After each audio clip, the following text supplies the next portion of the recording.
Peace and greetings. This is Artist, and this is the Artist Smith Yoga Podcast. So, we're talking about special powers, right? Or magical powers. They're also referred to as cities. You can look at the Yoga Sutras of Patanjali, and they give you chapter 3 gives you a whole, or chapter 4 rather, gives you a whole list of all of the cities, all of the special powers that you get when you do yoga, right? When you're deep into your meditation. And so there's a story of this particular monk or yogi rather, who was in India, right? And this was right when uh, the colonization started to happen in India, when the British came and colonized India, and they were eradicating monks, and well, they were eradicating yogis. They were pretty much putting them in jail, persecuting them, or killing them, arresting them, whatever, right? And so they would tell stories of these particular yogis who, when they would go to talk to them and go to approach them or go to like interact with them, uh, they would turn the person that they would get them to turn their head, right? The yogi would get them to turn their head. As soon as they turn their head to look at something else, they would disappear. Right? A lot of stories of this. And so one in particular story that was documented was there was a yogi that they arrested and they put him in jail, right? And then every morning when they would wake up, he would be sitting on top of the jailhouse, and they would see him up there. They're like, "Hey, get back down!" They get him back down, and they put him back in jail. And then every time the next morning, boom, he was on top of the jailhouse. And so one day, they went to go check on him, and he was just gone, right? So it talks about in the Yoga Sutras of Patanjali, yogis who are in intense meditation can have these type of special powers, right? There's another story that I heard of, a yogi walking in a village in India, and he he was being taunted by some children. Some children were throwing rocks at him, and so what he did was he told them. He said, "Hey, you guys want to see something?" And they were like, "Yeah, sure." And so as soon as they blinked their eyes, right, and they were all in another part of the country that was thousands of miles away.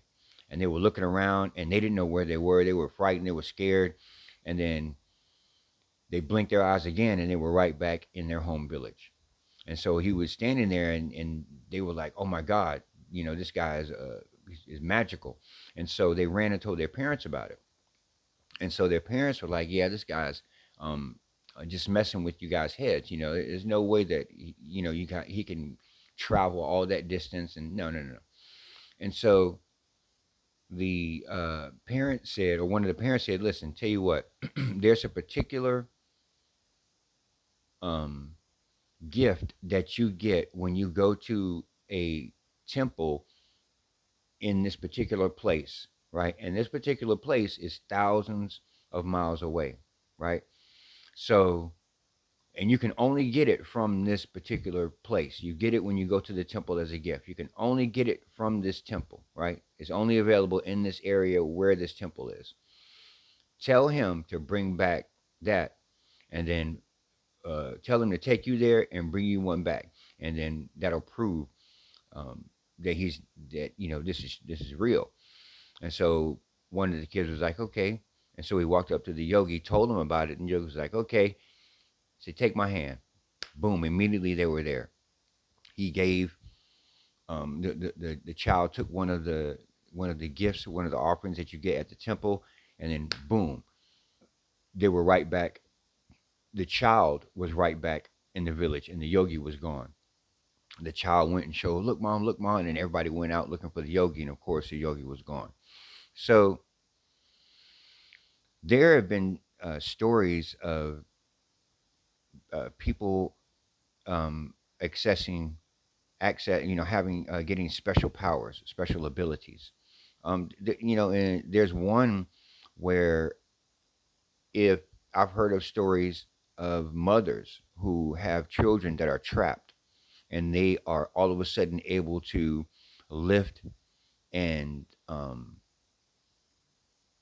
you know, uh, pull doors open, all kind of things that is not in their physical capacity to do, but they do it, and there's something that is there, right? Some kind of special energy that is there that we can't necessarily tap into all the time, but it's there, right? But the yogis with their meditation can constantly do that.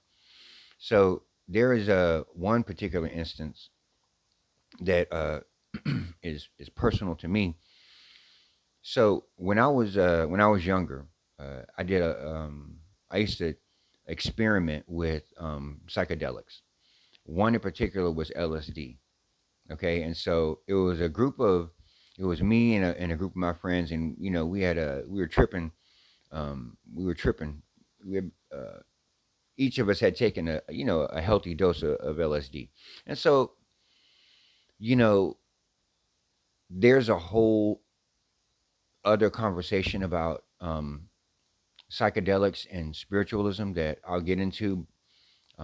At I'll probably make another video about it, but in the fourth chapter of the Yoga Sutras, it talks about using herbs and things of that nature to help with the spiritual practice. But again, I'll get into that at a later date. So we are tripping balls pretty much, sitting down on a couch. There's about five of us, right? And so there's a glass sitting on the table, right? That has a little water in it.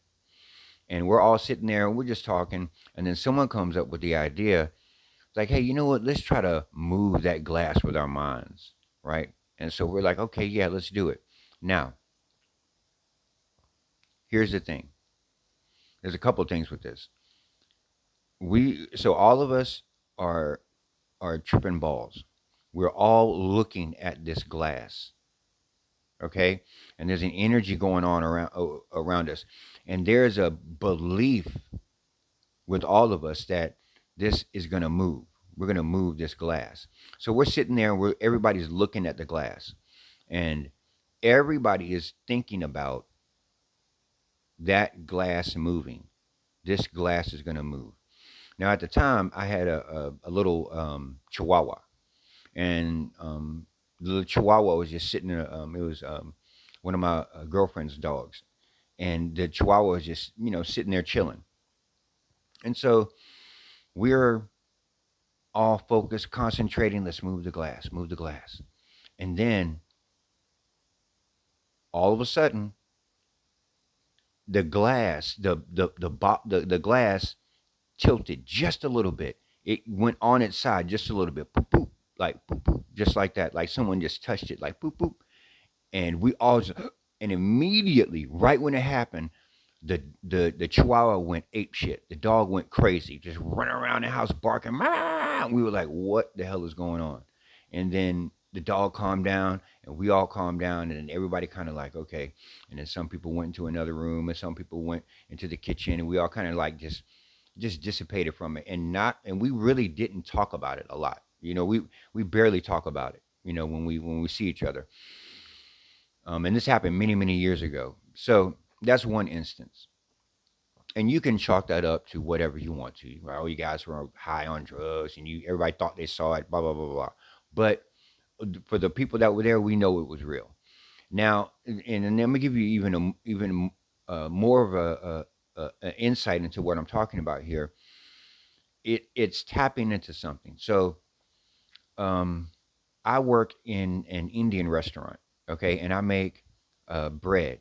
I'm the bread man, right? I make all of the bread, garlic naan, regular naan, the kuchas, aloo kucha, gobi kucha. Kucha is a stuffed bread. It's where we put stuff in the bread. We stuff the bread, and so during the course of the day, I'll have any, it's a busy restaurant, so I have any number of orders coming through. The majority, and I'm going to say about,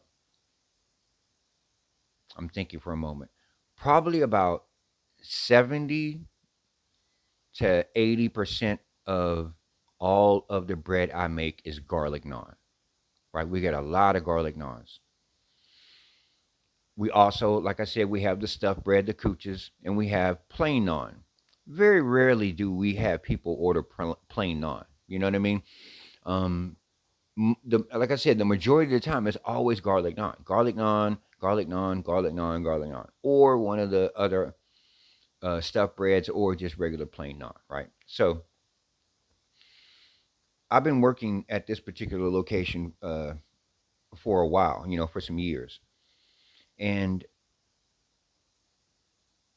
there comes a time when I'm working, and so here's how it works. I'm standing there near the oven, and then I can hear um, someone call and ask for the bread. They'll say garlic naan, you know, aloo gobi. They'll yell it out to me, right? Because I don't see what's going on in the front. I can't hear them talk to the customers because the hood vent is so loud, and they have to pretty much yell it to me, garlic naan, so I can hear it over the hood. So I can't hear the customers, and I can barely hear them sometimes. And so when I'm in the groove, when I'm like going and just doing it, they tell me, like I've heard them say before, you know what, when I come back here, you have the exact amount of garlic naans that I need, the exact amount of bread that I need, and I didn't ask you for it. And then sometimes I'll be working, right? And I'm like, okay, plain on. It'll just come to my mind, plain on. Boom, boom, boom. I'll make it, and I'll hear them yell, plain on, right? Working, working, working in my mind, plain on. Let me make plain on's coming. Plain on, and they call it, right? And then other times, and also I make a roti. Roti is a wheat bread. Is a is a wheat bread, right? And all of this is made in a tender oven. And so again, same thing. I'm like roti. Somebody's going to order. I hear roti is coming, and all of a sudden, a few seconds later, roti. This doesn't happen all the time. It happens when I'm in the groove. It happens when I'm focused. Sometimes I wear uh, an earpiece so I can hear music. You know what I mean? And that's I don't.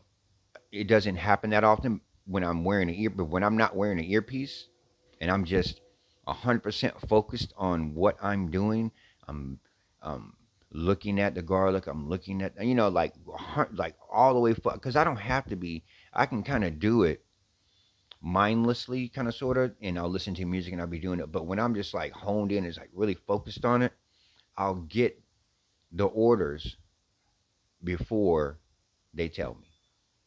Right, pretty much is what I'm saying. So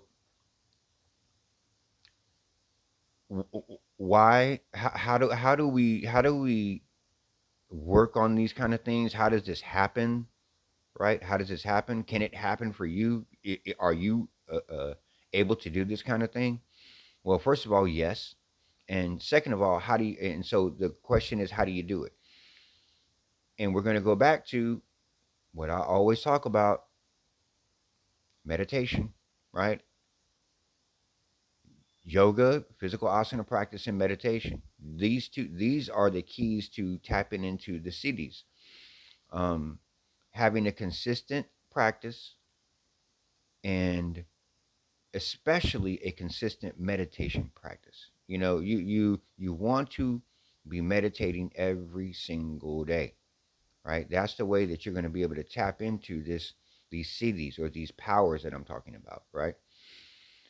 Now, here's the thing. It also talks about in the Yoga Sutras of Patanjali and in other yogic texts not to get hung up, not to get wrapped up in these powers, in these abilities that you will get.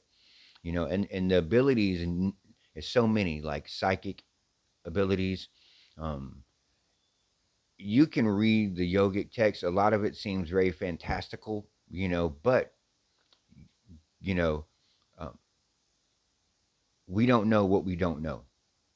Just put it at that. So so you do not want to try to do these things. You don't want to search for cities. You don't want to um, pursue these things. You want them to just happen, right? And when they happen, you don't want to try to keep making them happen. You want to just let it happen. When you chase these cities, one or two things are going to happen. Number one, it'll push away from you, or number two, it'll attach to you, and that will be your everything, right? Like some people who are psychics, that's their everything. They didn't keep it going. They didn't keep diving into their spirituality. They honed in on the psychic part, and then they monetize it, and then now they're psychics. Like there are yogis and yoga teachers that I've met that I know that are psychic, but that is not like we're all psychic, right? But these particular yogis and people that I'm talking about have done so much intense meditation and so much spiritual work that their psychic abilities are strong, but they don't use them for personal gain. They use them for, and they don't use them at all. It's part of a toolbox. It's like a carpenter, you know. A carpenter has many tools in his toolbox. A lot of things he uses in order to make a building, and so the same thing applies with a yogi, a person who practices yoga or works with people. There's a lot of different things in our toolbox that we use to help people with, right? And then having psychic abilities is one of those things. It's just part of what it is, but it's not necessarily something that you know you want to put all of your energy into, because you can get stuck. You'll get stuck in that, right? It talks about not getting stuck. The Yoga Sutras of Patanjali talk about not getting stuck in these things, to keep going. So there's a good story, right? There's a story, right? There's a person who is walking to go to the castle to meet and see the king, right?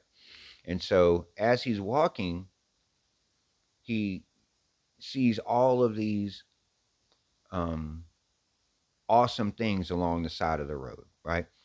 Music is playing, and he stops and he listens to the music. Oh, But then uh, his person that's with him, his guide, his friend, is like, "Hey, man, there's music in the castle." And he's like, "But there's music right here." He's like, "But there's music in the castle." And so he's like, "Okay." So he keeps walking, and then there's jugglers juggling and doing all these acrobatic movements, and he's like, "Oh man, this is awesome." And he stops and watches it, and he's like, "Listen, they've got that up there too." And so he's going through all these things, and he keeps stopping and stopping. It's taking a long time to get there, right? Because he's trapped in looking at the sideshows and not going to the main event, because in that main event all of the side shows are there, right? And so finally he gets to the castle, gets to the king, and then everything is there, right? Everything is there. And so that's what you look at it from that aspect. Don't just stop and look at one thing, because you're missing out on all the other things. They all of the things together create that complete, right, practice, or um that complete absorption that we're looking for, right? Because that's what we're in the end. The last of the eight limbs of yoga is samadhi, and samadhi means absorption or equanimity, right? Everything is equal.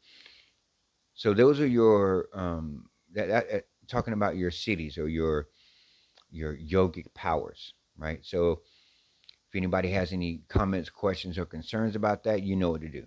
Until then, my friends, peace.